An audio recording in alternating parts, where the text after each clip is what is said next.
안녕하십니까. 아우, 오늘 비가 많이 오네요. 많이가 아니라 좀 추적추적 내리는데 이게 또 좋은 자리 갖게 돼서 그나마 다행입니다. 전 먼저 제 소개를 드리겠습니다. 저는 한국농어촌공사 농어촌연구원의 농어촌 정책연구부를 맡고 있는 이미선 부장입니다. 감사합니다. 오늘 이렇게 비가 올 줄은 알았는데 이렇게 비 오는 와중에도 참석해 주셔서 감사하고요. 오늘 이 자리는 아시다시피 한국 유기농업학회 2022년 학예 학술대회 중에서 이제 개회사 이전의 특별 세션으로 저희 연구원이 10시 반부터 12시까지 이제 운영하는 특별 세션입니다. 이제 시간이 좀 짧다 보니까 제가 이제 길게는 말씀 안 드리고 토론자와 또 내빈들 소개드리고 바로 시작하도록 하겠습니다. 우선 토론자를 소개드리겠습니다. 지금 이제 첫 번째로 한국에너지기술연구원의 이경호 실장님 참석하셨습니다. 감사합니다. 신재생융합연구실에 계십니다. 그리고 지금 상지대 또 친환경 유기농업 연구를 오랫동안 하신 최덕천 교수님 참석하셨습니다. 그리고 오늘 토론자로 또 저희 농어촌공사의 환경사업부장님이신 이승원 부장님 참석하셨습니다. 그리고 또 저희 내비로 오늘 자장을 맡으실 송성호 소장님 참석하셨습니다. 그리고 지금 친환경 농산물 자조금관리위원회 주영로 위원장님께서는 지금 약간 좀 시간이 늦으셔서 10분 후에 도착하실 예정이라서 일단 토론자 먼저 발표 드리고 지금 이게 위원장님께서 좀 오시면 시작하면 좋겠는데 그래도 일단 발표를 먼저 시작하고 하도록 하겠습니다. 우선 이제 저희 농어촌공사 강희태 과장님께서 간척지 친환경 농업 생산 기반 확대 관련해서 발표가 있겠습니다. 한국농어촌공사 농어촌연구원에 근무하는 강의태라고 합니다. 오늘 발표드릴 내용은 식량 위기 상황에서 기후 위기 상황에서 식량 주권 강화를 위해서 저희 농어촌공사 쪽에서 참여할 수 있는 생산 기반 확대 방안들에 대해서 설명드리도록 하겠습니다.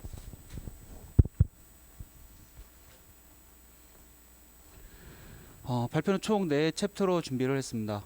지금 저희 전 세계와 우리나라가 처해 있는 상황에 대해서 설명을 잠깐 드릴 거고요. 그 이후에 저희 공사 우리나라에 사고 있는 식량 주권 강화 방안들, 그 다음에 저희가 할 수 있는 생산 기반 확대 방안들에 대해서 한번 설명드리도록 하겠습니다. 인류가 농경을 시작한 이후에 곡물이라 하는 부분들은 그 생명을 유지할 수 있는 영양 공급원, 즉 식량이 되었습니다. 농경 기술이 많이 발전하고 있긴 하지만 최근에 들어오서는 뭐 전장이라든지 기후 변화, 그 다음에 사료용 또는 또 바이오 에너지 곡물 소비량 이런 증가들에 의해서 인류의 생존에 필요한 영양 있는 식량 공급이 많이 부족하거나 또는 접근이 곤란한 상황들이 지금 많이 당면하고 있습니다. 근데 이런 부분들에 대해서 전 세계적으로는 식량 위기를 낙관론, 비관론 두 가지 그 대립적인 방안을 지금 논의가 되고 있는데 이 중에서도 수요라든지 공급이라든지 분배 불안정 이런 부분들에 대해서 상당히 문제가 많이 이루어지고 있습니다. 그리고 최근에는 전쟁 때문일 수도 있지만 곡물 가격이 이렇게 지속적으로 상승하고 있는 부분이 지금 발견이 되고 있습니다. 이런 부분들이 저희들이 처하고 있는 상황인 거고 이게 저희들 어떻게 대처할 건지 이런 부분에 대해서 좀 논의가 필요한 부분이다 생각이 듭니다. 국회 자료를 보면 농식품부 자료를 보면 1970년대 80% 정도 되던 식량 곡물 자급률이 최근에는 20%까지 떨어진 상황입니다. 2021년도에는 20% 미만까지도 도달했다라고 지금 사회적 얘기가 나오고 있어서 문제가 되고 있고요. 21년 영국에서 발표된 식량 안보 지수를 보시더라도 OECD 38개국 중에서 28위를 지금 차지하고 있습니다. 좀 특이하게 하나 좀 봐주실 만한 부분은 저희 싱가포르 같은 경우는 저희보다 좀 앞서 있습니다. 근데 식량 자급률은 0%입니다. 자체적으로 생산하는 식량은 없지만 식량 자급률은 좀 더 높고 안보 상황에서는 큰 문제 없게 잘 운영되고 있다 상황이 되겠습니다. 좀 뒤쪽에 다시 한번 논의 드리도록 하겠습니다. 식량 곡물 자급률이 지금 저희가 20.2%가 되고 있는데 이 20.2%가 사료용을 포함한 식량 자급률이 되고 있고요. 반대로 말하면 20%를 제외한 나머지 180% 정도는 다 외부로부터 국내로 들어오고 있다라고 보시면 될 것 같습니다. 특히 뭐 쌀은 한 98% 얘기가 나오고 있었고요. 콩이나 보리 같은 경우의 자급률이 20에서 30%. 가장 문제가 되고 있는 부분들이 밀하고 옥수수였는데, 밀하고 옥수수 같은 경우는 0.3에서 자리야 2%가 넘지 않는 자급률을 지금 보이고 있습니다. 그렇다면 한국이 이렇게 식량 안보 위기 내지는 식량 자급률이 떨어진 이유가 뭔가 좀 살펴보면, 근대화 이후 한 50년 정도 계속 꾸준히 농지 면적이 지금 계속 감소해 오고 있었습니다. 이와 더불어 도시 쪽의 노령화에 의해서 생산 인구도 감소하고 있었고요. 이런 뭐 구조적 문제 이외에도 비구조적으로 곡물보다는 지금 그 돼지나 소 이런 이제 그러니까 육류를 많이 소비하면서 육류를 생산하는 데 들어가는 다양한 이제 그 곡물들이 소비량이 증가했다는 거죠. 그래서 국민 식생활 패턴이 변화가 되면서 식량 자급률이 이렇게 떨어졌다라고 볼 수 있을 것 같습니다. 2011년 자료이긴 하지만 농진청에서 발표된 자료를 보면 지금 저희가 갖고 있는 그 식량 자급률 100%를 맞추기 위해서는 지금의 농지의 한 1.7배 이상 정도까지 추가 확보가 농지 확보가 필요하다라는 자료까지 나온 적이 있었습니다.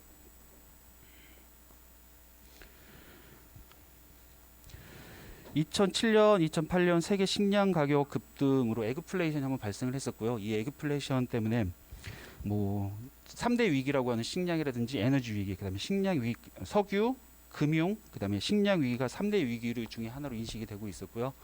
2000년 이전까지는 뭐 국제에서 과잉 생산된 이런 재고 곡물들을 처리하기 위해서 농산물 시장의 개방이라든지 이런 압박이 있었고, 저희 나라도 이에 따라서 우루과이라든지 협상이 많이 진행이 됐었습니다.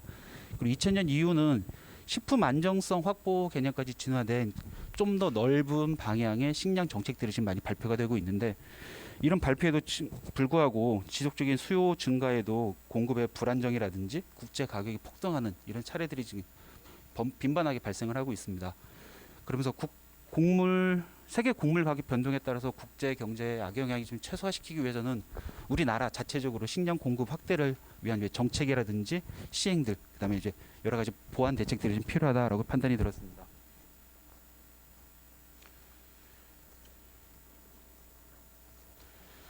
전문가들이 제시하고 있는 국내 식량 안보 강화를 위한 전략들은 총 한 6가지 정도로 정리해 볼 수 있을 것 같습니다. 뭐 선물 시장에 저희가 적극적으로 참여한다거나 비축 제도를 운영한다는 것, 또는 뭐 해외 농업 개발, 그다음에 식량 위기에 대한 조기 경보 시스템, 아니면 뭐 합리적 식량 소비, 이런 좀 구조적일 수도 있고 비구조적인 여러 가지 대책들이 지금 좀 많이 마련이 되고 시행이 되어 왔었는데, 2019년 그 포스코 인터내셔널이라는 회사에서 우크라이나 쪽에 곡물 터미널이라는 걸 지분을 확보한 적이 있었습니다. 이것도 식량 자급률 확보의 하나의 방안으로 저희 그 기관에서 적극적으로 지원했던 방법인데, 최근 전쟁이 터지면서 이런 대외에서 국내로 들어올 수 있는 루트들이 거의 다 차단이 된 거죠. 그러면서 국내 자급률이 더 떨어지고 있는 상황이고, 이런 방안, 대외에서 방법을 찾을 게 아니고 국내에서 방법을 찾는 게 타당할 거다 생각이 들었고, 그러면서 강화를 위해서는 국내 생산 능력 강화가 좀 필요하다. 그래서 경지 이용률을 확대해서 뭐 경지를 추가 확보할 수 있는 방안이 없으니 경지 이용률을 좀 확대하는 방안으로 과거에 많이 해왔던 겨울철 보리라든지 밀을 생산할 수 있는 일모작이 아니고 이모작 방안들이 좀 거론이 되고 있었습니다.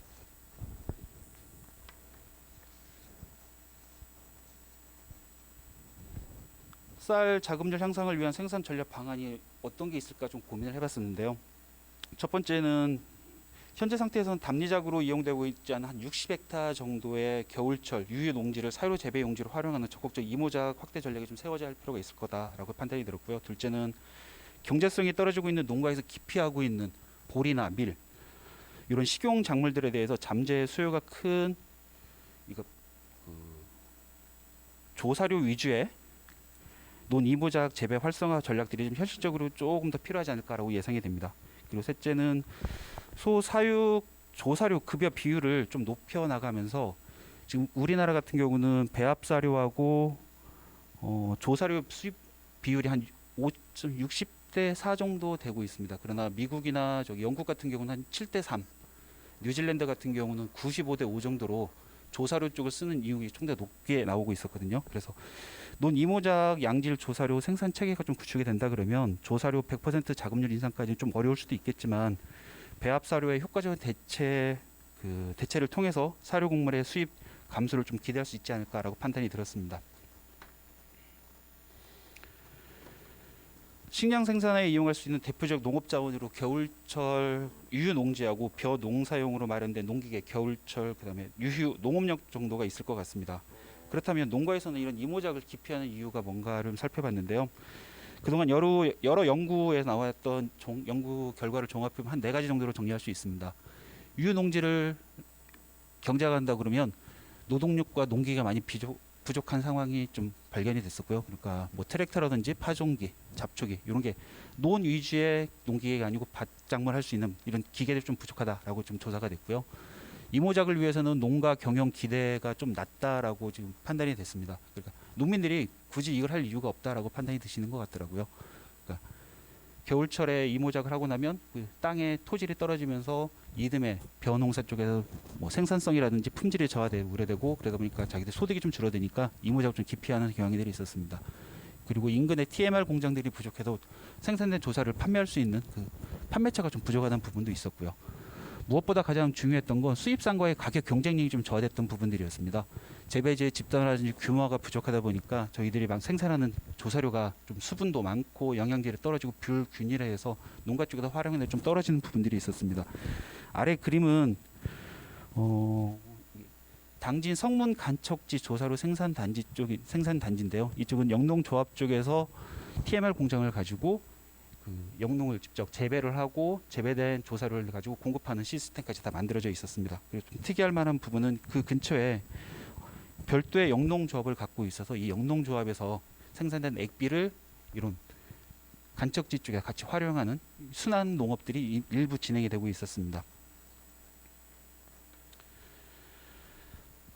간척 농지는 국내에서 대규모 기계화 용농이 가능한 유일한 그 농지라고 저희 볼 수 있을 것 같고요. 간척 농지는 개발 당시부터 2에서 4헥타 정도의 좀 대규모로 그 단위 필지가 만들어지다 보니까 조사료 간척지 하면 기계 영농 가지고 좀 많이 유리한 부분이 있습니다.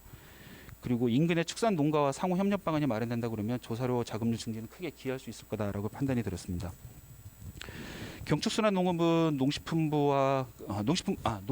부산물과 가축 분유를 자원하여 사료와 비료를 활용함으로써 농업 환경을 보전하고 경제적 이윤을 창출하는 농업 방법으로 제시가 되고 있는데요. 유기농을 지향하는 오가닉 3.0을 구현할 수 있는 친환경적 농업 보전 시스템이라고 할 수 있을 것 같습니다.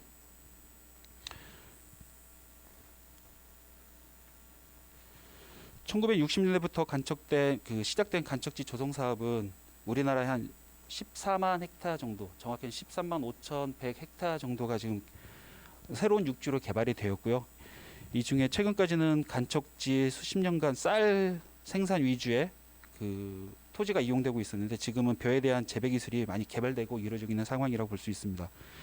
2019년 농식품부에서는 국가관리 간척지 한 3만 헥타에 대해서 다각적 이용할 수 있는 종합 계획을 발표했는데요. 간척지의 토양 특성이라든지 배수, 입지 여건들을 고려해서 농업과 관련 사업을 발전할 수 있는 법정 계획을 발표를 하였습니다. 발표 내용을 잠시 살펴보도록 하겠습니다. 전체 개발 면적 중 3만 헥타 중에서 친환경 축산 쪽이 한 2,900헥타 정도, 2,900헥타로 여기 있습니다. 4,800헥타군요. 4,800헥타는 한 16%를 차지하고 있었고요. 그 이외에도 곡물 복합 단지로 12,000헥타 정도가 지금 차지하고 있는 걸 볼 수 있었습니다. 특이할 만한 점은 수도작 이외에도 이런 축산단지라든지 종자단지, 더 나아가서 수산단지까지 다양한 용도로 활용할 수 있는 이런 방안들이 마련되고 국가 차원에서 이런 방안들이 지금 지원되고 있다는 부분이 될 수 있습니다. 2010년 그 기본계획에 발표됐던 것과 지금 2019년에 발표된 내용의 가장 큰 차이점을 보시면 아래에서 성문하고 이원 지구를 가지고 왔는데요. 이렇게 곡물 복합단지, 그러니까 곡물 생산단지하고 친환경 축산단지들이 좀 확대가 되고 있는 부분들을 확인할 수 있었습니다. 간척지를 이용해 경쟁력 있고 고부가 가치 작물 재배, 그다음에 경축 순환 농업, 에너지 충전 단지 다양한 수요가 좀 증가하고 있는 상황이었습니다. 또한 농축산물 수출을 위한 ICT 융복합, 첨단 수출 원예, 종자 채종 이런 바이오 생산 단지 등 간척지 활용의 다각도 활용에 대한 요구가 좀 증가되고 있었고, 이에 대해 공사에서는 농업인의 고부가 가치 비즈니스를 실현할 수 있는 활용 모델에 대해 검토를 하였고요. 2019년부터 3년 동안 간척지의 다각적 활용 및 운영 방안에 대한 연구를 진행했습니다. 그 연구에서 나왔던 내용입니다. 경축순환의 농업의 물질 순환이라든지 관광 농업을 위한 간척지 농업에 대한 다각적 활용 실현, 그다음에 생산, 가공, 유통에 이르는 종합적 6차 산업을 융복합할 수 있는 체계를 마련하자, 이런 방안으로 저희가 6차 산업화 모델을 제안을 했었고요. 이 6차 산업이 경축순환의 6차 산업화 형태는 생산, 가공, 유통, 그다음에 이 세 개를 접목한 부가가치를 증진할 수 있는 방안이 되겠습니다. 친환경 한우사의 퇴액비를 통해서 그 인근에 그 농경지 액비나 시설들의 생산된 액비는 노지 경농단지에 이용을 되고, 퇴비는 조사로 생산단지라든지 경농 농가단지, 토양의 숙전화 등을 유도할 수 있을 것 같습니다. 또 여기서 만약에 발생할 수 있는 우분들에 대해서는 펠렛을 만들고 펠렛을 가지고 다시 연료화한다 그러면 시설 원예단지의 난방까지도 다 커버할 수 있는 이런 방안들을 저희가 토지 이용 계획을 제시를 하였습니다. 그러나 이런 방안들이 실제 간척지에 활용되는 사례들은 많지 않았고요. 이런 그 문제점과 해결 방안에 대해서 제가 잠깐 고민을 했었는데, 일단 저희 쪽에서는 그 농어촌공사 쪽에서는 간척 농지의 다각적 활용할 수 있는 모델까지는 저희가 제안을 했습니다. 그러나 그 이후에 모델 이후에 실제 활용하는 예산을 확보한다든지 토지에 대한 이용 계획들에 대해서 아직 좀 기술이 정립되지 않은 상황인 거고요. 이런 부분들에 대해서 저희 농어촌공사에서 지속적으로 사업을 좀 진행하고 연구를 진행할 계획입니다. 결론 및 제안입니다. 지금까지 말씀드렸던 좀 정리를 해보면, 장기적인 차원에서 국가의 식량 안보 대책 마련이 필요할 것 같다라는 부분이 있었고요. 이런 부분을 저희 만회하기 위해서는 사료용 작물 증대를 통한 식량 자급률 향상 방안에 저희가 조금 좀 매진할 필요가 있을 것 같다라고 판단이 들었습니다. 그러나 이러한 지속 가능한 농업을 위한 간척지, 생산 기반 확대에 대해서는 정부 부처의 정책 지원뿐만 아니고 농업인들의 좀 적극적인 참여가 필요하지 않을까라고 생각이 들었습니다. 이상으로 발표를 마치겠습니다.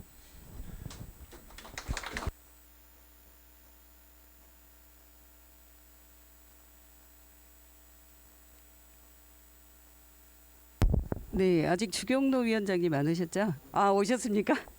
네, 저 중간이지만 또 바로 시작하도록 하겠습니다. 지금 다음으로 좀 전에는 이제 간척지를 이용한 친환경 농업 확산 방안을 발표해 주셨고요. 이제는 에너지 이용 효율화를 통한 친환경 농업 확산 방안을 발표해 주시겠습니다. 저희 연구원의 이철성 박사님이십니다.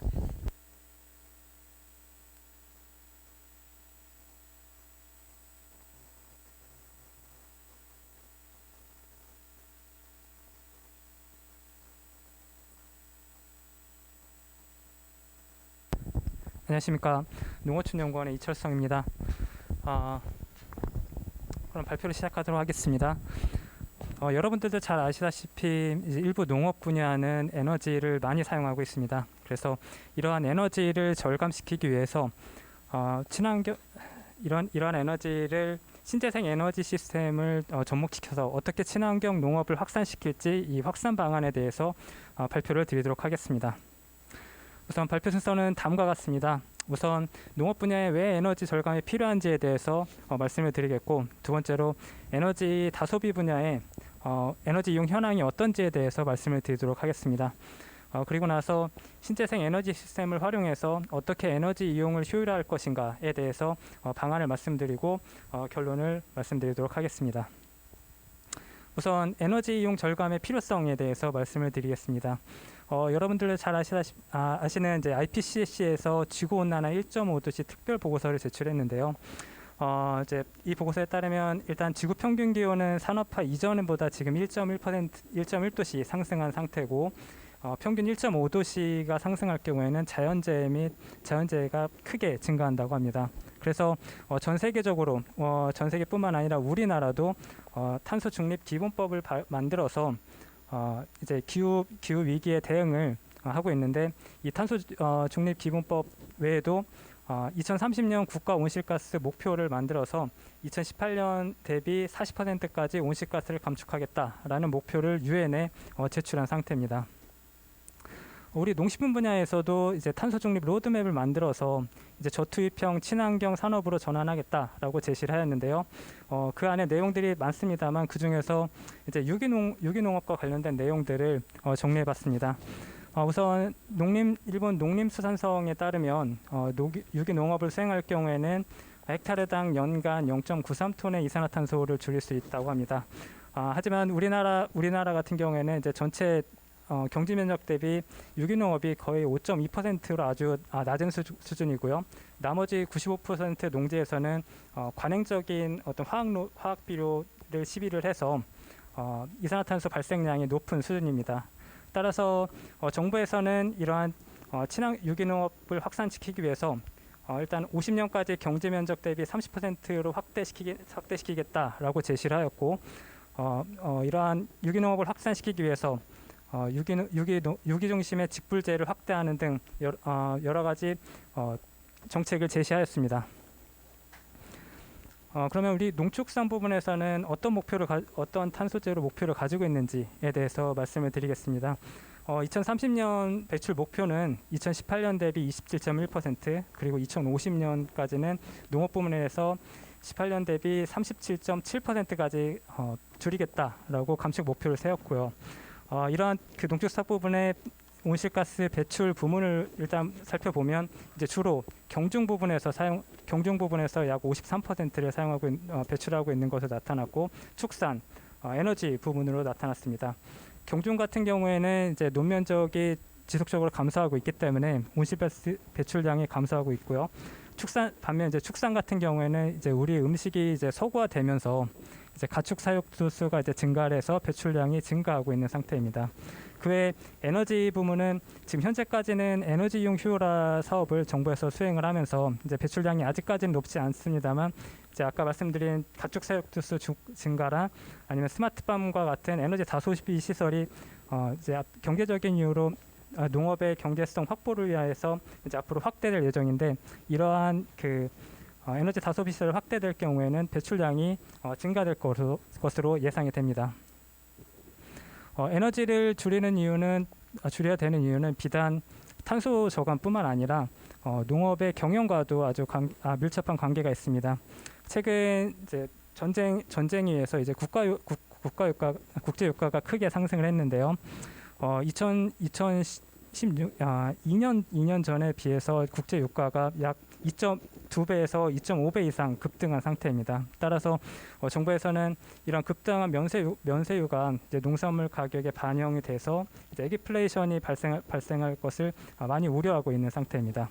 또한 농가 측면에서도 이런 유가가 급등하면서 인건비, 미료, 농약 등이 올라서 경영비가 급등함으로써 많은 어려움을 겪고 있는 상태입니다.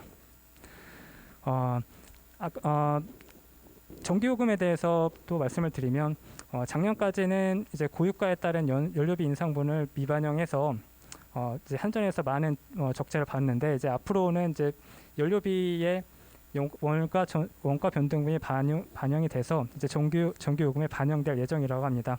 그런데 이제 농사용 전력 측면에서는 일단 전력 소비량을 보면 2021년에 10년 전이 2011년을 기준으로 보면 농가 소비 전력이 정확히 2배 이상 이제 상승한 것을 볼 수 있습니다. 따라서 이렇게 가파르게 상승하는 농사용 전력 소비량이 점점 증가할 경우에 그리고 국제 유가가 전기요금에 이제 연료비 원가 변동분이 반영할 경우에는 농가 경영이 또한 어려워질 것으로 예상이 됩니다. 그러면 이러한 그 농협 경영비와 농업소득은 이제 어떤 영향을 끼치는지에 대해서 좀 말씀을 드리도록 하겠습니다. 2003년 대비 이제 2020년의 농업소득을 보면 2003년 대비해서 약 농업소득은 약 겨우 12%밖에 증가하지 않았는데 농업 경영비 같은 경우는 약 86%가 증가한 것으로 나타났습니다. 따라서 에너지 비용 농업 경영비의 많은 부분을 차지하는 이제 에너지 비용이 더 증가할 경우에는 농업 경영비가 증가를 해서 농업 소득은 더욱더 감소할 수밖에 없다고 예상이 됩니다. 따라서 이러한 농가의 탄소도 저감시키고 농가의 에너지 비용을 저감시켜서 이제 에너지를 저감시킴으로써 이제 농가의 이제 경영 개선을 이루어야 되는데 이러한 그 농가에서 에너지 다소비 이용 시설을 중심으로 어떻게 에너지 이용을 하고 있는지에 대해서 말씀을 드리도록 하겠습니다. 우선 대표적인 에너지 다소비 시설은 스마트팜인데요. 스마트팜은 앞으로 지속적으로 이제 정부 정책에 따라서 이제 보급이 확산될 예정입니다. 우선 그 이유에 대해서 말씀드리면 일단은 이제 농촌 현황에 대해서 먼저 말씀을 드려야 될 것 같은데 농촌 현황을 보면 이제 도농 간의 어떤 소득 격차에 따라서 농촌은 오히려 농업 생산량이 지속적으로 저하되고 있고 이러한 격차가 농업 인력 유입을 가로막는 원인이 되고 있습니다. 또한 농촌 인구 또한 연간 2.5%씩 감소를 하고 있어서 2019년의 그 데이터를 보면 20대 이상의 그 농촌 인구를 가용 노동 인력으로 봤을 때 20대 이상 농민의 60% 이상이 60대 이상의 고령농으로 나타났습니다. 따라서 정부에서는 투입 인력도 적고 그다음에 생산성도 높은 스마트팜 확산을 위해서 스마트팜을 지속적으로 이제 보급 확대를 하고 있습니다. 2014년을 보면 이제 약 400헥타르 정도 되는데 작년 같은 경우에는 거의 6,485헥타르로 스마트팜 보급은 점점 확산되고 있고요. 올해 목표인 7,000헥타르도 충분히 달성할 수 있을 것으로 지금 예상이 되고 있습니다. 그래서 스마트팜의 보급률도 이제 전체 온실의 약 11%로 나타났고 이러한 부분들이 스마트팜의 보급률은 점점 더 확대될 예정입니다. 우선 이제 달리 얘기해서 스마트팜의 친환경성에 대해서 우선 좀 말씀을 드리도록 하겠습니다. 스마트팜도 친환경 농업이라고 이제 얘기를 할 수가 있는데요. 대표적으로 스마트팜에서는 수경 재배를 하고 있는데 수경 재배를 함으로써 물과 비료의 사용량을 감소시킬 수가 있습니다. 물 같은 경우에는 노지농업 대비 20에서 40%가 절감될 수 있다는 연구 결과가 있고요. 화학 비료의 사용량도 노지농업 대비 30% 적게 사용하고 양액을 재이용할 경우에는 30에서 50%까지 추가 절감할 수 있습니다. 이러한 스마트팜으로 유기농업도 수행할 수가 있습니다. 대표적인 것이 이 아쿠아포닉스인데요. 아쿠아포닉스는 물고기를 기르고 이 물고기의 배설물을 작물에 공급을 해서 양분을 활용해서 농업을 수행하는 방식입니다. 이런 스마트팜의 대표적인 장점은 이제 온실 내의 이산화탄소를 높여서 이제 작물의 생산성 및 품질을 크게 상승시킬 수가 있습니다. 그래서 일반 노지농업 대비 스마트팜 같은 경우에는 약 단위 면적당 생산량 10배 이상을 생산할 수가 있습니다. 하지만 스마트팜의 대표적인 단점이 이제 온도 조절을 위해서 냉난방 및 일조량이 부족할 경우에는 이제 생산성 증대를 위해서 보강 등을 사용하게 됨으로써 에너지 소비량이 증가한다라는 단점이 있습니다. 이러한 스마트팜을 포함한 온실의 에너지 소비량을 보면 일단 우리나라의 채소 중심으로 온실의 비율을 100% 봤을 때 가온을 하는 온실은 약 36%를 나타났고요. 주로 등유 및 경유 등 이런 화석 에너지를 사용하는 것으로 나타났습니다. 이러한 난방비가 경영비에 차지하는 비율을 보면 이제 보통 이제 작물에 따라 다르지만 보통 15에서 20%의 경영비를 차지하는 걸로 나타났고, 그러나 이제 일반적으로 이제 작물이 원하는 온도까지, 그러니까 작물이 원하는 생장 환경까지 이제 환경을 맞춰줄 경우에는 에너지 비용이 약 30에서 40% 그리고 최고 60%까지 에너지 비용이 이제 경영비로 사용된다라는 네, 연구가 있습니다. 따라서 이렇게 이러한 에너지 비용이 높을 경우에는 이제 유가의 이제 경영이 많이 취약하기 때문에 에너지 비용 저감 및 농가 소득 개선 그리고 안정하기 위해서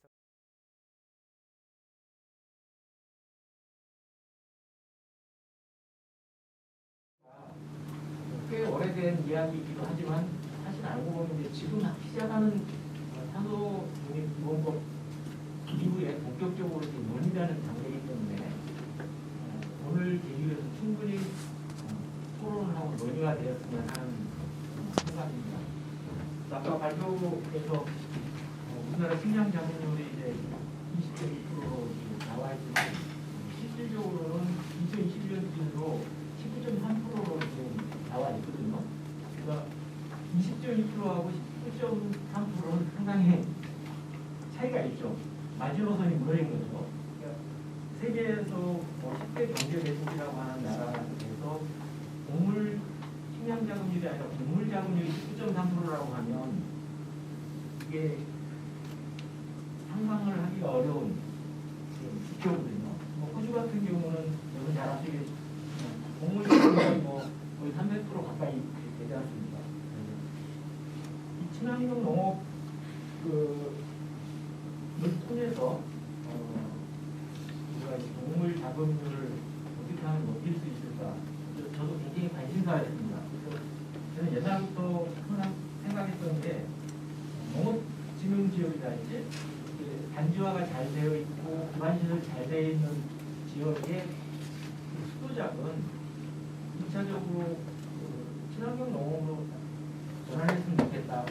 그렇게 되면 여러 가지 문제들을 해결할 수 있을 것입니다. 요즘 쌀값 지금 다른 물가는 계속 올라가는데 쌀값만 지금 푹 나가고 있지 않습니까? 이런 문제에서부터 에너지 문제, 그다음에 농업의 공익적 가치 이런 문제들을 일부에 해결할 수 있는 방안이다 이렇게 생각을 했습니다. 지금도 마찬가지고요. 그래서 지금 쌀값이 푹 나가고 하는 것들이 결국은 이제 수요 공급의 불균형 때문에 생기는 문제다 이렇게 생각을 합니다. 그래서 특히나 지금 오늘 주제였던 간척지라고 하는 그 특수성. 원래는 간척지라고 하면 원래는 갯벌이었지 않습니까?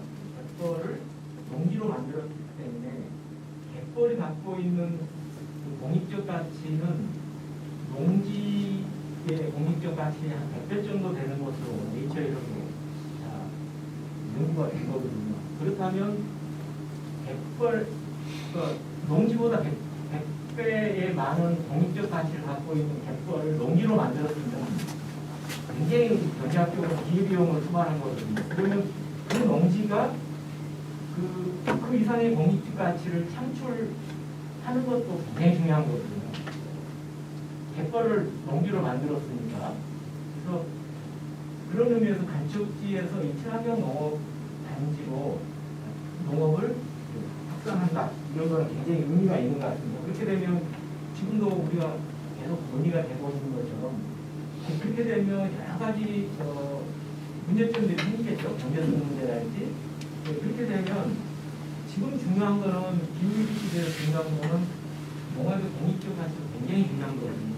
그래서 계속해서 선택형 직접 지불계 같은 경우도 프로그램도 많이 도움이 되고 논의가 되고 있습니다. 그래서 저는 농어촌공사에서 이러한 연구를 하실 때 가능하면 규모화에 따른 연계성 이것도 중요하지만 이제 오늘 주제처럼 그 지구를 좀 다변화해서 공익적 가치를 높이는 그런 쪽으로 연구와 사업을 확산해 주셨으면 하는 바람입니다.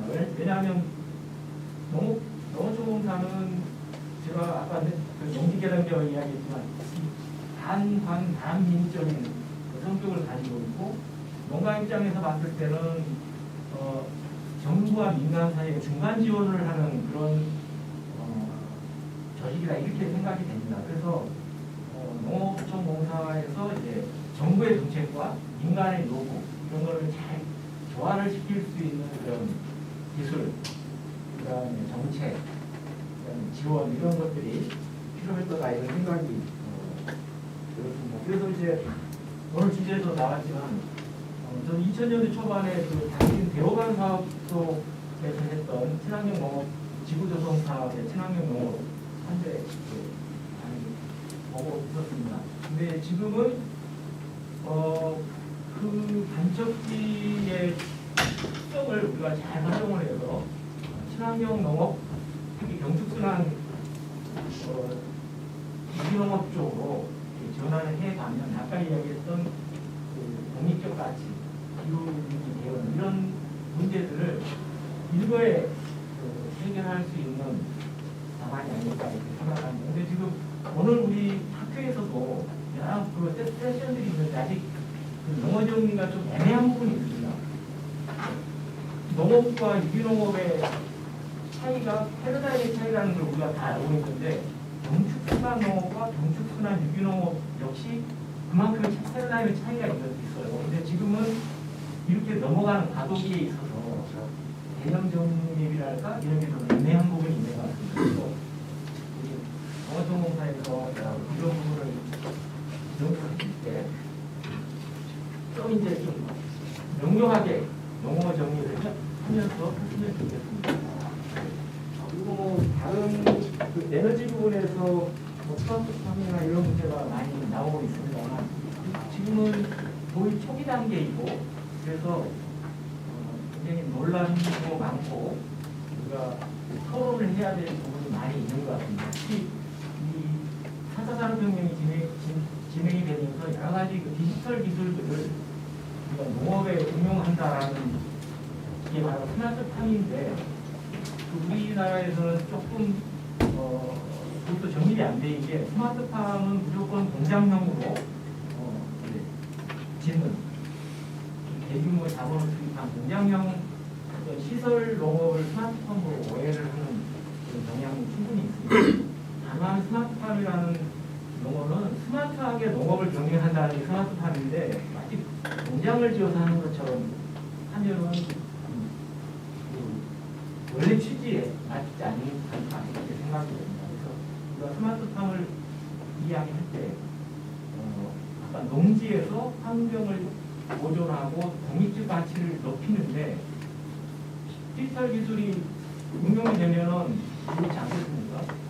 그런 부분을 우리가 좀 구분해서 연구를 하면 좋겠다. 특히 오늘 우리 여기는 유기농업 학교이기 때문에 여기서 말씀드릴 수 있는 것은 바로 그런 부분이 아닐까 생각이 됩니다. 저는 이 정도로 다른 현직 토론자분들 계시니까 다른 분들 말씀을 많이 들어보도록 하겠습니다. 감사합니다. 혹시 관장님께서 이제 답변하신 데 와서 정리하셨다가 또는 마찬가지로 기억하겠습니다. 다음 주영로 친환경 농산물 자료를 네, 고맙습니다. 좀 늦어서 죄송하고요. 여기 하도 서울을 다니다 보니까 천안원이 고속도로를 서울 가는 걸 탔어요. 그래서 그걸로 잠깐 설명을 이렇게 늦었고요. 하여튼 뭐 저는 농부이기 때문에 좀 더 앞뒤가 이렇게 맞지가 않아요. 왔다리 갔다리 하거든요. 좀 이해해 주시고 좀 이렇게 함께 해주시면. 그러나 그 농부의 진정한 마음을 좀 이렇게 들어줬으면 좋겠어요. 제가 하나만 이렇게 죄송한데 여기 교육부에서 오신 분. 자, 환경부에서 오신 분 손들어 보십시오. 혹시 문화관광부에서 오신 분 손들어 보십시오. 전 여기서 이게 우리 유기농업이 농업이 계속 죽어가는 게 바로 이거라고 생각을 하거든요. 이 농업은 종합예술이기 때문에 우리가 한 가지 문제를 갖고 풀 수가 없다고 저는 그렇게 생각해요. 그래서 지금까지 우리가 쭉 온 게 경제적 가치로 이걸 풀려가니까 수십 년 했는데도 풀 수가 없잖아요. 왔다 갔다. 그리고 또 식량 안보라는 말을 그렇게 써왔는데도 편한 게 없잖아요. 그래서 이 문제에서 좀 이렇게 앞으로 약해도 할 때도 이렇게 우리가 다원적 이렇게 이런 얘기를 하잖아요. 그래서 이쪽 저쪽에서 봐주는 농업을 같이 해서 이걸 풀어나가야 된다고 저는 그렇게 한번 말씀을 좀 드리고, 그걸 첫 번째로 말씀드리고, 두 번째로 전 원래 앉아서 얘기를 못해요. 그래서 죄송해요. 쉽게. 그리고 이제 간척지에 이제 또 경축순환농업에 대한 새로운 단지를 만든다 했는데, 아까 선생님도 말씀했는데 그거 가만 내두면 줄 거를 다 내려놔갖고 거기다 또 그리고 그 수많은 학자들이 이걸 지키려고 김성훈 장관이랑 다 지켜서 이걸 지키려고 노력을 했잖아요. 그러면 거기다 또 축사를 짓고 또 변형 이게 나오거든요. 근데 문제는 그거거든요. 이 경축순환을 했을 때 누가 돈을 부을 거냐 이거예요. 일반 농이냐 특정인 사람들이냐. 그리고 경축순환 농업도 그러거든요. 경축순환 농업 여기 박사님이랑 얼마나 주장을 했어요. 근데 안 되잖아요. 잘 안 되잖아요. 그 이유는 뭐냐면 경축순환 농업에 돈 버는 사람이 누구냐 이거예요. 경동농가냐 축산농가냐 이거예요. 왜 축산농가는 또 그거를 가장 어려워서 죽는 농업에서 그걸까지 쳐줘야 되느냐 이거예요. 저도 독일 갔다 왔거든요. 우리나라의 그 슬러시 축산관 독일 가니까 허가해주는 조건이 있었어요. 자기 땅에 30만 평 이상을 가진 사람의 안에서만 슬러리식을 허가더라고요. 근데 지금 농가들 안 갔잖아요. 그걸 작물에 줄 데가 없잖아요. 그러고서 뭐냐면 허가낼 때 민간 농가에 필지를 다 적어서 그걸 주잖아요. 근데 이게 발효가 잘 돼갖고 진짜 손으로 완전 냄새 안 나는 그런 걸 준다면 또 모르겠는데 거의 90%는 아니거든요. 잘 내면 본전이고 잘못 내면 엄청난 손해를 보거든요. 이걸 왜 우리 경정농가가 이거 해야 되느냐 이거거든요. 그런 문제들이 있고 그리고 지금 다시 한번 이걸 시작하기 전에 한번 선생님들이 생각해 보면 지금의 축산 정책 있잖아요. 논에다 축사를 줬잖아요. 그거 우리 동네 국회의원님, 홍문표 의원님이 농촌공사에서 한 것 같아요. 그때 제가 농촌공사로 들어갔을 때 다시 가서 감축드립니다. 그러고서 이제는 농촌공사 사장님으로서 축사를 한번 봐주십시오. 제가 그 얘기를 드렸어요. 어찌 보실 거예요 지금. 약재살포도 못해요. 한가운데다가 내 땅에다가 내가 하는데 누가 뭐래요. 단 조금 더 염려하고 있으면 어차피 일본처럼 한쪽 구역을 정해갖고 여기는 피해도 없고 이렇게 여기다 만들자 이런 준비가 더 필요하지 않았었나 이런 생각이 들거든요. 지금은 아주 정신없어요. 그래서 축산이 그러고 우리나라가 또 그 간척지까지 해서 필요한 건가. 지금 축산도 진짜 너무 많다고 이렇게 얘기를 하거든요. 작은 국가에서. 그런 것 좀 염려를 좀 해주셨으면 좋겠다 이런 생각이 들고요. 그리고 이제 뭐냐면 논을 또 논이만 계산이 남는다 해서 논을 줄여서 이 식량을 조절할 거냐. 저는 좀 반대하거든요. 그런 초등학교 애들에게 물어보면 그거 농사 짓지만 다른 거 심으면 돼요. 왜 그들이 이야기를 따라야 되냐. 초등학교 애들이. 저는 그렇게 생각하거든요. 수많은 비료를 쓰고 수많은 농약을 써갖고 이걸 상승시켜 놓고 이걸 줄이자는 거예요. 말이 안 되잖아요. 그러면 뭐냐. 농약을 줄이고 비료를 줄이면 되거든요. 제가 열심히 해갖고 저희 지역이 100만 평이거든요. 100만 평에 1년이 들어가는 농약량만 했더니 대한통운 있잖아요. 10톤 추록. 그걸로 한 차씩 들어가요. 1년에. 못 채우실 거예요. 지금. 그래서 뭐냐면 조금 더 연계해갖고 질을 상승시키고 소비자들에게 높은 그 질적 상승을 시키고 그 화학비를 덜 쓰고 이렇게 해서 만들어냈으면 좋겠다 이런 생각이 들고요. 그리고 두 번째로는 저는 오늘 이 얘기를 들으면서 또 죄인 같아요. 제가 쌀농사 전문인데 왜냐면 그 온실가스를 제일 많이 내는 게 우리네요.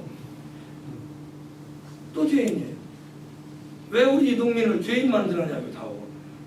지금 인증제도에서 480가지인가를 인증을 올해 또 늘렸어요. 480가지 일을 막 눈을 떼갖고 결과 중심의 인증제도로 해갖고 아주 지금 농민들이 아주 죽고 있어요. 아주.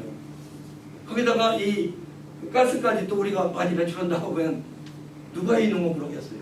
근데 저는 그렇게 생각하지 않거든요. 저는 과학자가 아니니까. 근데 뭐냐면 조물주가 만들 때 그 부산물의 처리를 어떻게 했던가를 한번 생각해 보자 이거예요. 그게 그렇게 가스 나온 거라면 아예 안 나왔을 거다 이거예요. 그래서 뭐냐면 제 개인적으로 생각하는 거는 뭐냐, 그 부산물에 대해 물을 주는 시기, 가을이냐 봄판이냐, 언제 집어넣을 거냐, 그리고 그 부산 자기 몸에다가 가축을 분유를 넣느냐 안 넣느냐, 여기에서 그 가스에 대한 그런 걸 좀 연구했으면 좋겠어요. 저는 그 가을에 그 투입을 안고서 자기 몸만 갖고 지금 농사를 짓거든요. 그래서 5년째인데 95% 지금 찾아왔어요. 아무것도 안 넣어요. 비료도 안 넣고 대비도 안 넣고 자기 몸만 갖고 물 조절이 물이 걸음이에요. 물을 언제 넣느냐에 따라서 걸음이 달라져요. 근데 이래서 뭐냐면 이런 새로운 것을 만드는 것도 있지만 있는 것을 좀 과학적으로 좀 증명해 줬으면 좋겠다 이거예요. 그래서 뭐냐면 이 농업이 저는 답답해요. 알고 보니까 지금 올해가 45년째거든 제가. 답답한 게 뭐냐면 작물 중심으로 농업이 발전됐느냐 아니면 사람 중심이냐. 근데 지금 알아보니까 우리가 잘못해요. 사람 중심이에요. 벼는 물을 끄는지 안 해야 되는데 그 시기에 농민은 컴바인 달려다니려고 트랙터 달려다니려고 물을 다 끊어버려요. 그러니까 맛없는 썰을 만들어 놓는 거죠. 가을에 놀러 갈아갖고 물을 대내야 되는데 물을 안 대놓기 때문에 미생물도 있고 비 없었고 다 죽어가 버려요. 지금 유기농 100만 평인데 개구리가 없어요. 개구리가 더러더러 있는데 많지 않아요. 근데 일본에 이나바 선생님 그 집에 갔더니 한 발짝 뛰는데 30마리가 돼요. 우리는 1m 하나씩 뛰는데 왜 그럴까? 그거는 뭐냐면 농민들이 사람 중심으로 편하려고 겨울철에 물을 안 냈기 때문에 개구리는 유동성이 있는 물에다는 새끼를 안 낳는데 흐르는 물에다는, 그래서 논이 유일한 개구리의 서식지였던 거죠. 좀 이런 것들이 좀 했으면 좋겠다는 생각을 하고, 또 자꾸 그 스마트 저 이렇게 얘기하다 보니까 그 저탄소 얘기하다 보니까 전 답답해 죽겠어요. 거기서 보면 아까도 얘기했지만 좀 더 고려해봐야 된다. 양액재배. 그리고 저탄소에 보니까 수막이 들어가요. 수막. 여러분 수막이 뭔지 아세요? 기름을 안 떼고 토양 땅 속에 있는 물을 퍼부 올려갖고 땅의 온도를 가지고 온도 조절하는 거예요. 연료를 안 떼니까 그거 저탄소라고 할 수 있어요. 근데 저탄소보다 더 중요한 게 뭐예요? 순환이거든요. 우리나라가 지금 뭐예요? 물 부족 국가예요. 물을 다 풀어갖고 강으로 다 내보는 그거거든요. 이것도 저탄소냐 이거죠. 이게 저탄소부터 먼저 순환에 대한 거를 좀 우리가 이렇게 해야 되지 않나 이런 생각을 좀 갖고요. 하여튼 뭐 시간이 없기 때문에 그래서 전체적인 거는 좀 제가 왜 아까 환경부 이렇게 했느냐 농업을 하다 보니까 이건 종합예술이에요. 이쪽 각 부처에서 힘을 합치지 않는 우리나라만큼 이렇게 합쳐지는 않는 나라가 없어요. 그래서 올해는 생물 다양성 전국대회라는데 저는 농림부서도 부르고 교육부서도 부르고 다 불러요. 이제 함께 만들지 않으면 이 농업의 문제는 풀 수가 없다 이렇게 말씀드려서 좀 그런 얘기를 해서 저희들이 기본적인 거는 뭐냐면 저는 교육에서 이런 문제를 지금 다 교육에서 풀어야 돼. 찾아가는 농촌 조짐성 논학교하고 서울에 대전에 150개 학교에 논을 만들어줬어. 애들이 다 되었어. 폭력 없는 학교, 욕설 없는 학교 다 선정됐어. 이게 농업을 교육 쪽에서 다뤄주지 않으면 안 된다 하고 마지막으로 하나 더 말씀드리고 싶은 건 제가 올 때 이상한 게 자꾸 뭐를 하나 갖고 오고 싶더라고요. 그래서 이걸 내가 갖고 하나 했더니 고추예요. 이게 품종은 요새 거지만 고추 좋지요. 이게 100% 무투입, 무경운, 무농약, 무태리 아무것도 안 쓰고 자르는 이렇게 자. 좀 자랑하려고 갖고 왔는데 이 얘기 이거 보세요. 방법이 있잖아요. 이게 보통 고추예요. 다들 노래 22cm 나왔어요. 근데 투입을 안 했어요. 자기 몸을 동그라미다 다 박아놓고 갈지도 않고 쏙 뽑은 데다가 고장 심었는데 이렇게 나왔어요. 근데 아주 100% 잘 된 건 아니에요. 그러나 한 60~70%가 잘 됐어요. 그러면 조그만 박사님들하고 연구를 하면 이 방법 가능하잖아요. 그래서 이 고추가 바꾸고 싶었더니 오늘 그런 얘기를 할 때 그런가. 그래서 이런 문제들을 좀 해주고 좀 더 선생님들에게 부탁드리고 싶은 거는 이 선생님들이 학자잖아요. 근데 이제 우리는 전반적인 걸 농업을 말잖아요. 선생님들은 제가 박사님들 잘하는데 박사님들은 이렇게 빼쪽하잖아요. 한 가지를 깊이 들어가는 박사님이잖아요. 첫째, 그래서 농부와 공동 연구를 좀 했으면 좋겠다 이런 생각이 들어요. 일본 가면 박사님하고 둘이 쓴 책자가 엄청나게 많거든요. 외국은. 근데 저는 언제까지 45년을 있는데도 제 거 다 갖다 하셔도 가치 없는 건 하나도 없어요. 이런 것들이 좀 이렇게 필요하다고 생각하고 한 가지만 더 말씀드리고 제가 마치겠습니다. 그림을 잘 해서 보여드려야 되는데 지금 올해 제가 이제 자료공유하면서 올해 제일 문제가 뭐냐면 내년에 엄청나게 줄어요. 이거 우리말로 농민말 어정 무너져요.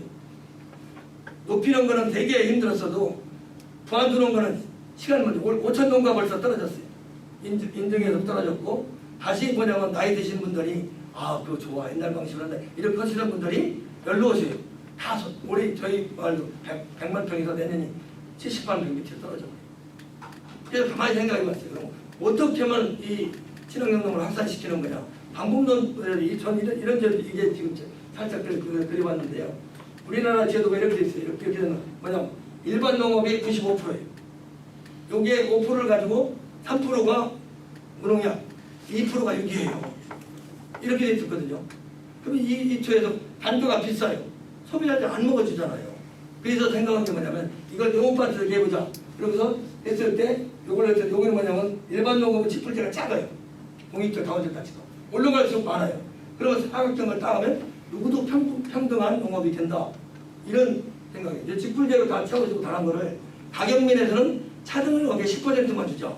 소비자가 먹겠지 안 먹겠어요. 소비자 안 먹어요 지금. 어떻게 이걸 우리가 높이느냐고요. 그래서 이런 제도를 좀 같이 연구했으면 좋겠다. 이런 말씀을 좀 드립니다.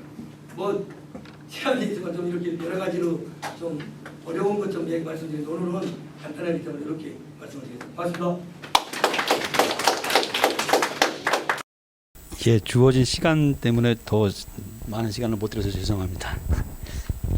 다음은 이경호 실장님께서 부탁드리겠습니다. 네, 안녕하세요. 예, 이제 마이크를 주셔가지고 제가 마이크를 들고 말씀드리도록 하겠습니다. 저 에너지기술연구원에서 근무하고 있고요. 주로 제가 이제 다루고 있는 기술은 이제 열에너지 기술입니다. 주로 이제 신재생 열에너지인데요. 이제 주로 태양열이나 뭐 수열 이런 같은 신재생 열에너지를 이용하다 보니까 주로 냉방이나 난방 이제 이런 쪽에 관심을 가지고 있고요. 그래서 오늘 이 자리에 이제 불러주셨을 때 제가 사실은 농업에 대해서 잘 모르기 때문에 과연 이 자리에서 어떤 말씀을 드릴 수 있을까 이제 고민을 했는데 여기 오면서 받았던 느낌은 제가 뭐 드릴 말씀도 있겠지만 많이 배우고 갈 수 있는 그런 자리가 되지 않을까 하는 생각을 가지고 왔고요.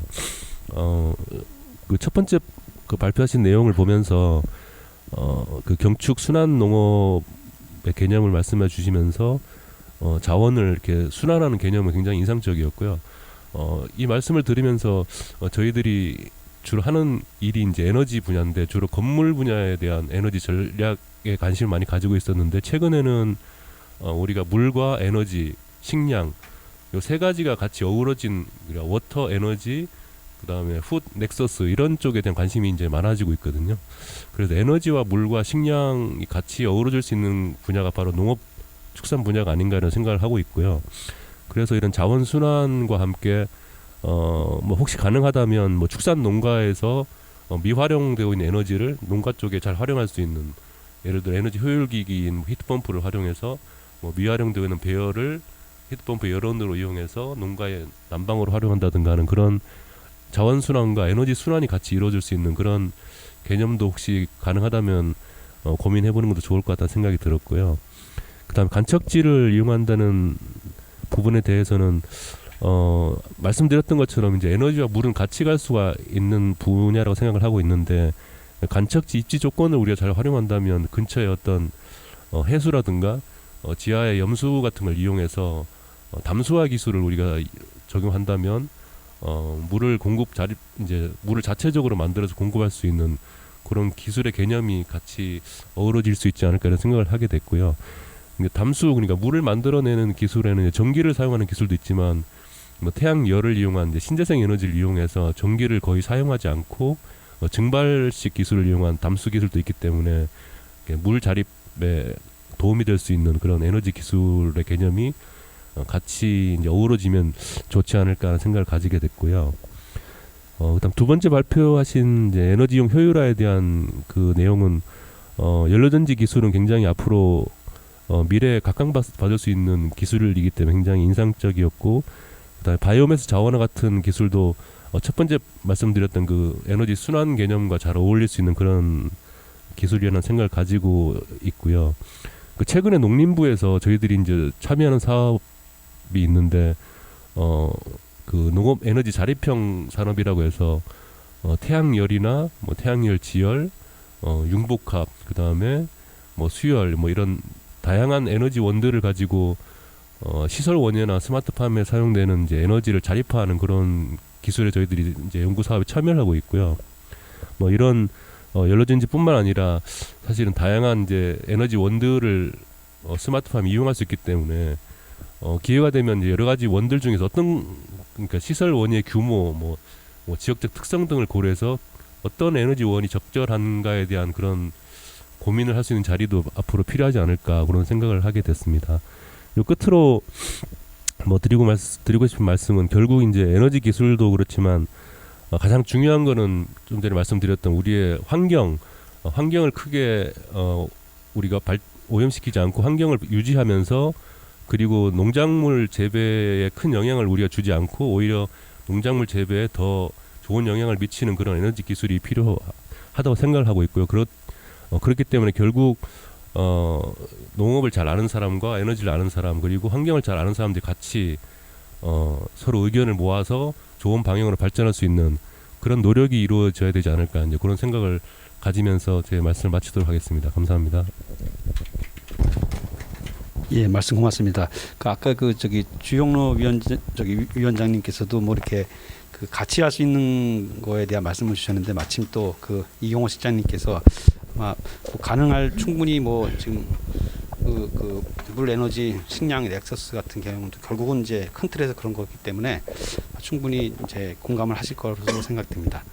그럼 마지막 순서로 이승원 부장께서 토론해 주시기 바랍니다. 예, 마이크 안 쓰고 할 줄 알았는데 마이크 주시네요. 예, 아까 저는 노천 공사에서 본사에서 환경 사업을 주관하고 있는 환경 사업부장 이승원입니다. 본사 가서 환경 사업을 하기 전에는 노천 연구원에서 저도 근무를 16년 정도 근무를 하면서, 오늘 저기 아까 주경로 회장님께서 말씀해 주신 게 농업이 종합 예술이라고 말씀하시는데 학회에 왔거든요. 그래서 저는 오늘 유기농업 학회이기 때문에 유기농업 쪽에 좀 포커스를 두고 토론을 할 줄 알고 좀 준비를 했는데, 나온 키워드가 이제 96년도 네이처지의 코스탄자 이야기부터 출발을 해서 농업의 공익적 기능, 그리고 간척지, 그 다음에 친환경 농업, 그 다음에 탄소 중립의 에너지, 그 다음에 이제 맨 마지막에 WF 넥서스까지 이제 다 이야기 나왔는데, 금방 언급해드린 게 제가 연구원 생활하면서 거쳐왔던 것 같아요. 일단은 96년도로 기억하는데, 저는 코스탄자의 논문이 나왔을 때 원문을 입수해가지고 처음부터 끝까지 이제 읽어보면서 농업계에 종사하는 사람으로서 제일 반성했던 게, 이제 물론 그때 이게 99배에 100배다 99배다 이제 논쟁은 그 당시에 전 세계에 있는 모든 논문을 다 찾아서 논의 공익적 기능의 가치를 더해본 거하고 갯벌의 공익적 기능의 가치를 다 더해본 거하고 해보니, 비교해보니까 100배 차이 나더라, 이 뜻이거든요. 그거는 자연과학적으로 100배의 차이가 아니고 생태하는 분들은 공익적 가치를 그만큼 많이 연구를 해서 가치를 이제 표현을 해놨는데, 이 농사 짓는 분들은 농업에 바빠가지고 나의 공익적 가치를 표현하다 못하니 학술적 가치가 없어가지고 됐는데, 아직까지도 계속 이제 논쟁이 되고 있는데, 한 몇 년 전에도 또 농촌전에서 오늘 이제 오후 세션에 김창길 박사님 주재하시는 이제 김창길 박사님 주제로 지능청에서 똑같이 농업의 공익적 기능에 대해서 토론을 했는데, 그때도 코스탄자 이야기가 또 나왔는데, 그때까지도 못 따라잡았어요, 농업이. 예. 왜? 연구를 아직도 이런 공익적 가치에 대해서는 아직도 적게 하고 있는 것 같아요. 특히 이제 유기농업 같은 경우도 확산되지 못하는 여러 가지 이유 중에 하나가 그런 가치에 대한 발표가 덜 되어서 소비자들이 인식이 덜 되어서, 아까 10%만 가격을 올려도 소비자들이 구매하지 않는다고 그랬는데, 최근에는 소비자 쪽에서 자발적 학습을 통해서 기꺼이 대가를 더 지급하고라도 구매를 해야 되겠다는 자발적 운동도 좀 일어나고 있습니다. 그런 이야기 말씀드리면서 이제 제 주제로 들어가 볼까 하는데요. 첫 번째가 발표하신 분이 이제 식량 주권을 위해서 간척지를 친환경적으로 활용하자, 이런 문제인데, 식량, 곡물, 그 다음에 조사료, 축산, 경축선안, 이런 이제 흐름으로 이렇게 쭉 정리를 하시면서 간척지 종합 계획에 있어서 모델을 제시해 주셨는데, 이제 이거를 양적 접근을 해보면 우리나라의 공용수면 매립지가 만들어져서 간척지라고 행정법적으로 우리가 이해하고 있는 건 13만 헥타이고요. 학술적으로 고려 고종 이후부터 우리가 간척을 해와서 우리나라 간척지가 얼마가 되는가를 추정하는 토양도나 지형도 상의 간척지로 추정되는 면적은 한 24만 헥타 정도 됩니다. 그러니까 뭐 전체 우리나라 농경지의 한 10%, 12% 정도, 논의 한 20% 정도로 추정하고 있어요.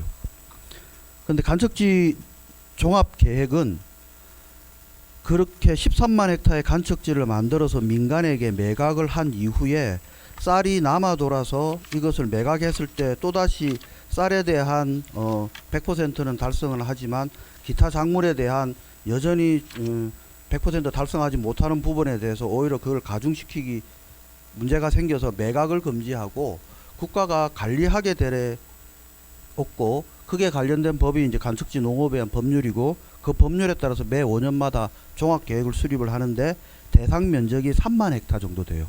그 중에서 새만금이 9,800헥타이기 때문에 새만금 빼고 나면 2만 헥타 조금 더 되는 면적이에요. 2만 헥타 조금 더 되는 면적에 거기에 또 각 단지별 특성을 넣어서 계획을 수립을 했는데, 그게 여기서 제시한 모델이 실현되더라도 과연 우리나라 곡물 작업률의 몇 프로를 건드려 줄까, 이제 그런 생각이 들기 때문에, 물론 연구라는 거는 여러 가지 연구를 해서 각각의 기술들이 조합해서 전체 국가 정책에 반영이 돼서 전체를 이제 조정해 나가야 되겠지만, 일단 내가 제시한 모델이 식량 주권이나 식량 작업률 향상에 기여한다라고 하면 실제 우리나라의 식량 작업률이 얼마이고, 이 모델이 전국에 얼마나 보급이 되어야 실제 소수점 두째짜리라도 건드려 줄 수 있을까라는 계산을 한번 해보고 연구를 하고, 그런 연구들이 성공한 모델들이 이제 100개 정도 모이면 작업률이 올라가겠죠. 그러니까 오늘 제시한 거는 이것이 전체를 간척지에 활용해 대변할 연구라기보다는 하나의 아주 세부적인 기술이고, 요런 기술들이 많이 개발되고 연구돼서 다양하게 노력을 해야 식량 작업률이 올라갈 거다. 이제 일단 그런 생각이 좀 들고 있고요. 이제 두 번째 연구 이철성 박사님 이제 제시하신 부분에 대해서 이제 농업 쪽의 에너지, 농업 쪽의 탄소 중립, 이런 이야기인데, 이것도 이제 거시적으로 좀 보면 우리나라 GDP에 농업이 기여하는 바가 3% 정도 돼요. 그러니까 우리나라 국민들이 1년 12달 열심히 살아서 이제 경제 생산을 하는데 농업에서 나오는 게 한 3% 돼요. 근데 농업에서 나오는 온실가스가 얼마쯤 되냐 그러면 그것도 3%예요. 그럼 농업 인구는 얼마 정도 되냐 그러면 이제 한 5% 정도 되거든요.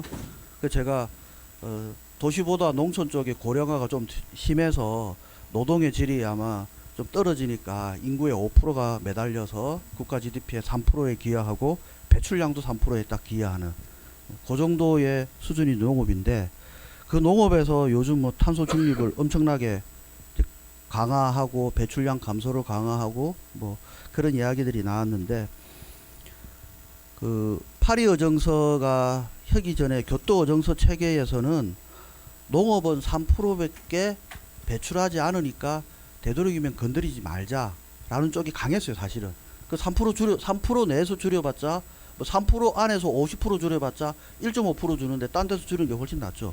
농담삼아 포스코 공장 굴뚝 하나만 없애면 되는데, 근데 이제 파리 어정서가 만들어진 이후부터 탄소 중립이라는 용어가 나오면서 우리가 계속 그동안에 고민했던 게 뭐냐, 각자 배출량을 계산한 다음에 각자 할당을 줘서 줄여라는 쪽으로 정책이 가다가 탄소 중립이라는 용어가 나오니까 농업은 오히려 거꾸로 탄소 고정이라는 역할이 강하기 때문에 농업계에 발생하는 3%를 줄이는 것보다 오히려 농업 전체를 제대로 친환경적으로 관리해서 CO2를 고정하는 역할을 하는 탄소 고정자의 역할로 부각시켜서 국가 온실가스 배출에 전반적으로 하나의 큰 매체로서 이용하자라는 개념들이 지금 많이 되고 있습니다. 그래서 농업에서 발생하는 에너지를 줄이는 연구도 당연히 해야 되겠지만 농업이 국가 온실가스 전체의 중립에 기여하는 바에 역할을 증대시키는 쪽이 요즘은 좀 더 큰 화두다. 이제 그런 면에서 요즘 뭐 바이오 에너지라든지 뭐 탄소 고정이라든지 또 바이오차라든지 그런 연구들이 이제 많이 진행되고 있다는 거. 그래서 그런 쪽도 앞으로 하나의 유기농업 학회에서는 좀 다루어 가야 되지 않겠나. 이제 그런 생각이 들고. 그 다음에 이제 스마트팜 요것도 제가 한번 말씀을 드리면 우리나라에서 스마트팜 정책이 16년도인가 18년도에 나오고 작년 연말에 한 번 더 개정 수정안이 나왔는데 거기 보시면 스마트팜 목표가 7,000헥타예요.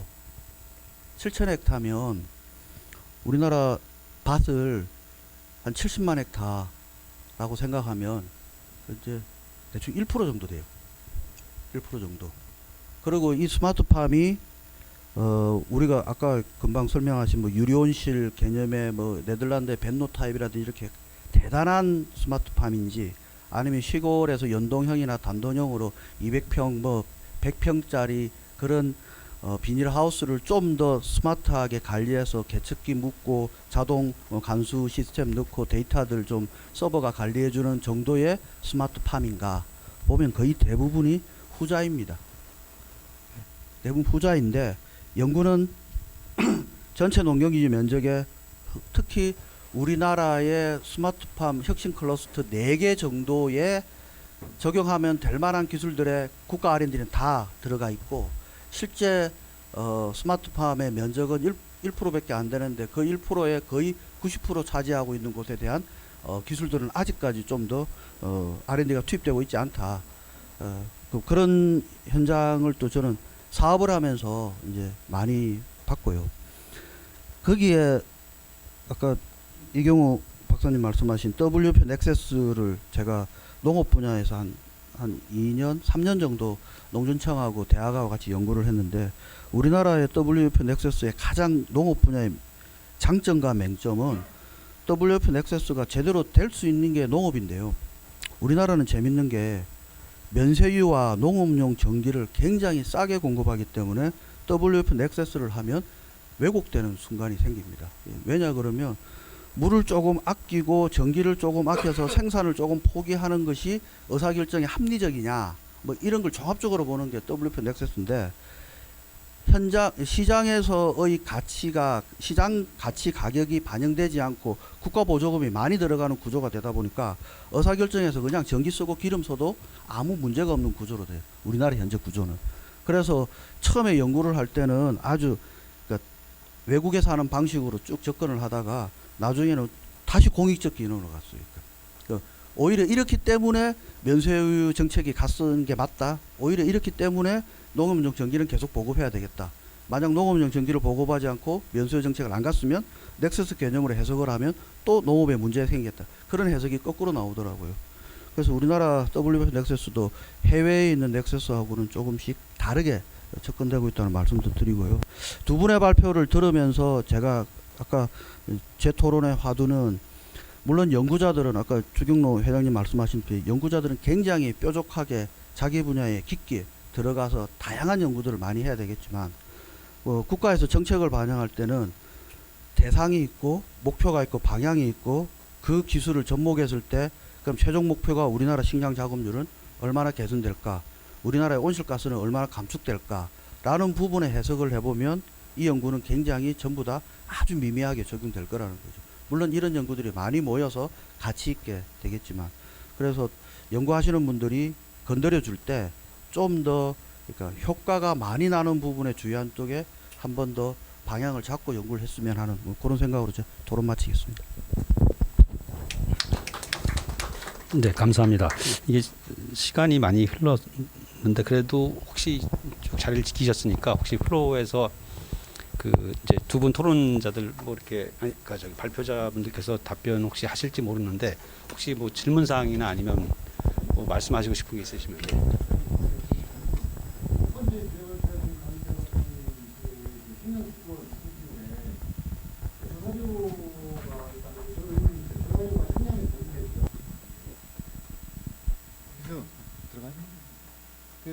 그래서 예, 간접지 조사료를 생산해서 간접지를 뭐 활용해서 조사료를 생산한다. 그러면 식량 주권이 해결되고 우리나라 식량 자급률이 증가하는데 실질적으로 기여를 하거나 어떤 통계적인 숫자에 반영이 되는지 그게 이제 궁금하고요. 그다음에 이제 이철성 말씀님은 향후에 기회가 되신다면 그 이제 연료전지라든지 바이오매스라든지 이런 거에 구체적인 실제 사례를 좀 이렇게 발표를 해주시면 많은 도움이 될 것 같습니다. 혹시 뭐 추가로 계십니까? 예, 그러시면 저기 두 분 발표자께서 아까 그 네 분의 지정 토론하고 지금 이제 신현범 부장님 얘기하신 부분에 대해서 먼저 강희태 부장님부터 예.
지금 때 사료 포함, 사료 비포함 두 개 데이터가 나오니까 일단 일정 정도 포함된다고 할.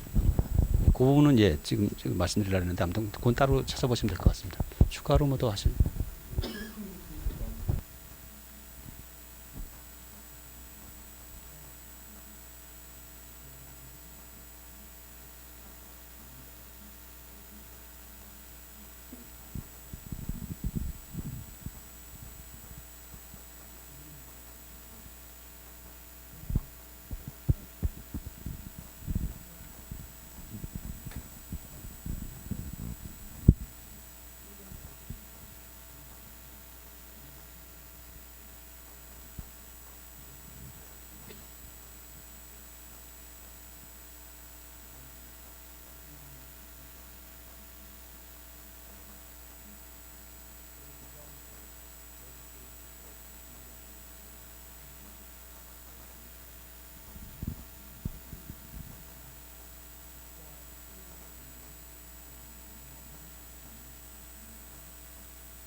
예, 감사합니다.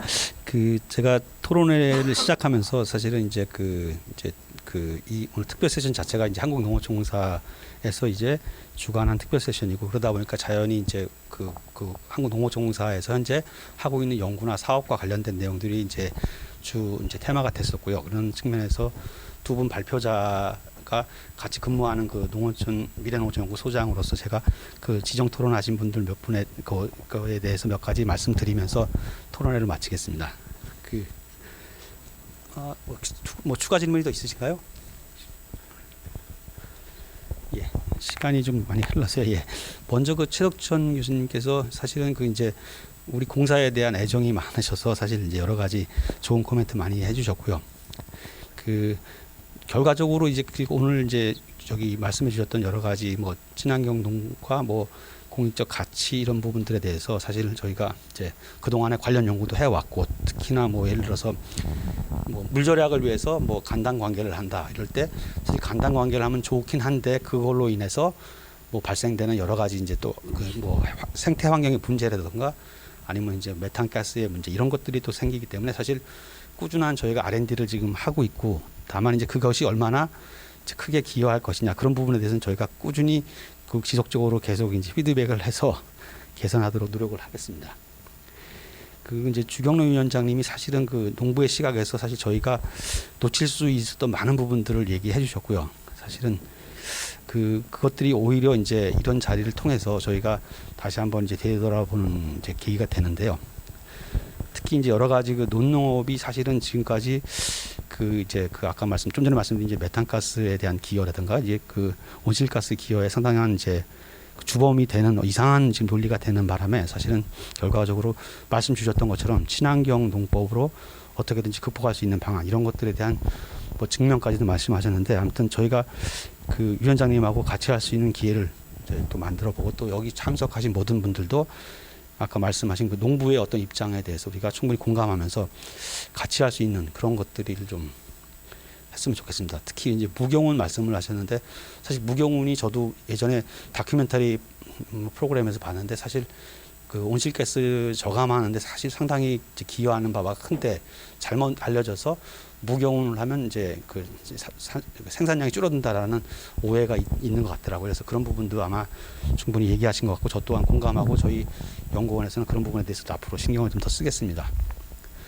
그리고 이제 이경호 실장님께서 이제 여러 가지 말씀 주셨고, 특히나 이제 넥서스 뭐 좀 전에 우리 이승원 부장도 얘기하셨지만 사실 넥서스 자체가 사실 기후 위기가 심화되거나 또 최근에 이제 정치적인 문제들이 막 되게 되면 WEF 자체가 상호 의존성이 커집니다. 근데 우리 국내의 상황은 사실 이 WEF가 사실은 지금까지 어떻게 보면 개별적으로 관리가 돼 왔기 때문에 사실은 좀 더 이 시너지를 못 냈던 거거든요. 근데 아까 뭐 의견 주신 대로 사실 극복 방안으로서 저희도 준비를 하고 있는데, 그런 부분에 대해서는 아마 조금 더 우리 농어촌 연구원도 그런 부분에 있어서 좀 더 이제 개선할 수 있는 기회를 갖도록 하겠습니다. 그리고 마지막으로 이승원 부장님도 여러 가지 이제 얘기를 하셨는데, 사실 얼마나 많이 기여할 것인가 그거에 대해서는 사실은 좀 뭐 여러 가지 이제 뭐 불확실성이 있기 때문에 말씀하신 것 같은데, 어찌됐든 간에 우리가 농업의 온실가스 기여도를 얼마나 줄이느냐가 아마 말씀에 초점 같습니다. 좀 더 우리가 뭐 좀 우리 연구원에서만 할 일은 아니지만 우리 공사 더불어 여기 참석하신 농업계 관련된 분들이 조금 더 지혜를 모을 수 있는 기회가 됐으면 좋겠습니다. 아마 대부분 다 여기 지금 이메일 주소나 다 오픈되어 있기 때문에 혹시라도 오늘 자리가 시간이 부족해서 많은 이제 의견 기회를 놓칠 것 같은데, 아무튼 이 시간 이후라도 기회가 되시면 충분히 소통을 해서 좀 더 좋은 결과를 맺도록 지혜를 모으도록 했으면 좋겠습니다. 비록 짧은 시간이었지만 오늘 자리 같이 해서 고맙고요.